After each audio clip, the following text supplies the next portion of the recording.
Welcome to the first ever Thames RIB Experience podcast. You're starting a podcast. Yeah, well, you were the inspiration behind the idea.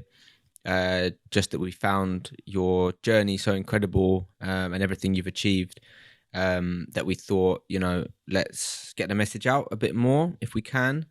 If anyone listening, we're joined by Merijn, also known as the Plastic Soup Surfer, and you've just made your way all the way over from Oslo to Gravesend on a windsurf board made of waste plastic material, plastic bottles, I think. And yeah, we'd love to learn more about it. So if we could get a little bit of information about the story, the motivation behind it, and yourself. Well, my name is Merijn Tinga. I'm from the Netherlands. I'm also known as the Plastic Soup Surfer, so the surfer surfing on plastic soup, and that's because I build boards from plastic waste. That started 9 years ago. I built a board from plastic waste I found on the beach, and I kite surfed that board from 350 kilometers, a record attempt, all along the Dutch coast for awareness. And the year later, I was doing a awareness project on plastic pollution on the Baltic coast in Sweden and Norway. And there I was cleaning up every day. I also had a net with me, with which I took samples of the seawater looking for microplastics. So I was cleaning up every day these remote islands out at sea. You have these archipelagos of, hundreds of small rocky islands. And every island we found that plastic bottles and stuff washed up.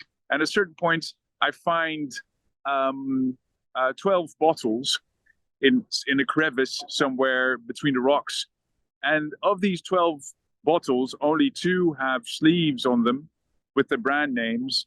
And one is a Dutch bottle with a Dutch brand, only sold in the Netherlands. And the other one is a Lucozade bottle, an English brand, only sold in England. Yeah. And that's when I thought, awareness is not enough. We need concrete action. We need real action, legislation if we want to tackle this problem. And that's when I started campaigning for deposit return schemes. First in the Netherlands by building a surfboard again from plastic bottles and surfing that from Scheveningen, the Netherlands, to Lowestoft, England.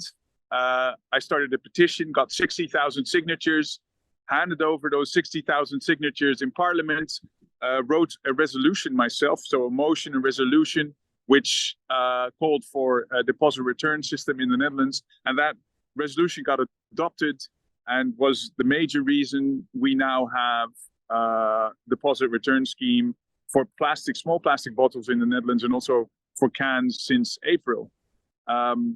This year I built a board, we built a board using bottles from the Thames. So I went to London in February, went to the foreshore and picked up plastic bottles. And I used those to build a new windsurfing board. And that's the windsurfing board I've been using to surf from Oslo to London, to Gravesend. And then the last part, you transported me, of course, with the RIB.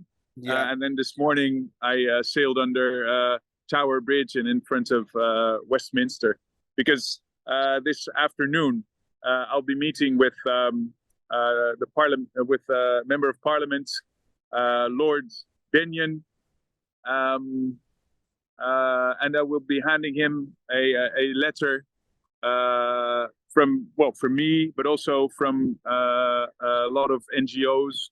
And we've been talking to Coca-Cola as well. Coca-Cola will be there as well. So we've got a lot of supporters for the deposit return scheme, because, deposit return scheme, very popular in all the countries I've passed. I went through to get to London, and very effective because, deposit return scheme reduces littering by up to 80 or maybe 90%, depending on the fee. And most of the litter there is actually a beverage container. So very effective. Well, yeah, I mean, I would say that's why your story is so important to share because there's many different aspects to it. But essentially, first of all, I think the metaphor of bottles taken from the Thames, recycled into a windsurf board, and then taken in the opposite direction to deliver them back to London with a message of there is a proven method of actually reducing this waste. And you're obviously, as you said, from the Netherlands, but the lack of attention to the issue in the UK means that shores on other countries are receiving the UK's waste. Bottles that flow down the Thames automatically, because of sea currents and because of prevailing southwesterly winds, end up on Dutch, Danish, Norwegian, and Swedish coasts because it just floats that way. I've been returning that against the currents and upstream. Well, yeah, that's it, really, isn't it? Not only is the metaphor really effective, but also, like, just considering the determination and endurance that you would have needed to do this, and maybe that demonstrates in itself, like, your commitment to this deposit return scheme and how much you believe in it, and how much you think that it needs to be introduced. So, just to be clear, were you supported on the way? Like, did you have a vessel there with you? Where were you sleeping? I mean, like, it just sounds like unbelievable. I mean, just like the extent of the journey. So, I mean, you're presumably sleeping on a boat? No, or? I did it totally solo. I was dropped off in Oslo by car. Yeah. Got on the board. I typically start very early in the morning, windsurf or paddle, depending on if there's wind or not. I windsurf as far as possible, and then at night or in the evening, I look for a spot to get off the board on land.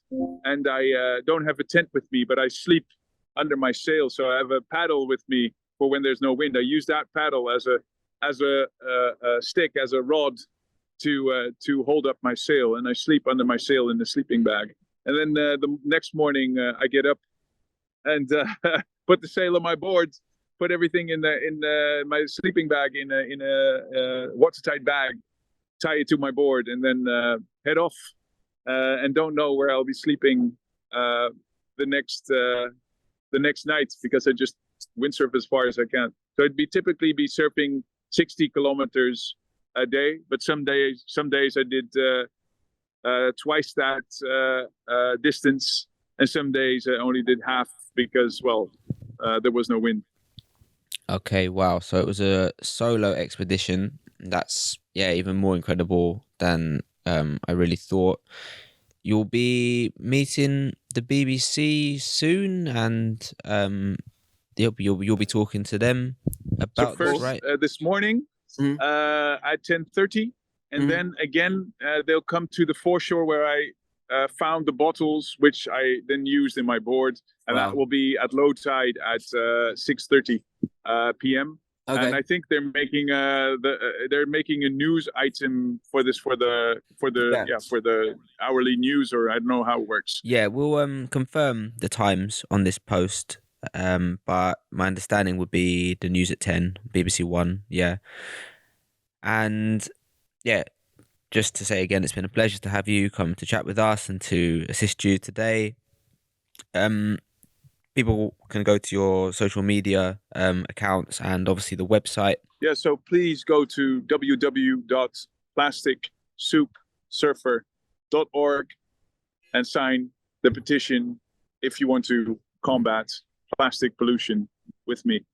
People can still, so I've got this letter for the Environment Minister. People can still sign that letter until, for today, but also for the coming months. So we're going to prolong our petition, especially since the BBC is also covering it. And we want to reach all these people. Because, like I said, it's a very popular, in other countries, it's a very popular measure. And I think everybody I've spoken to here in England says, how come we don't have this system? And everybody, says we should get this introduced as soon as possible. Okay, Merijn, Well, thank you so much. Again, pleasure. And we look forward to hearing what's next for you. Best of luck. And we'll see you later on. Hi to Charlotte for me. Will do. Bye, mate. Thank you. Bye bye. See ya.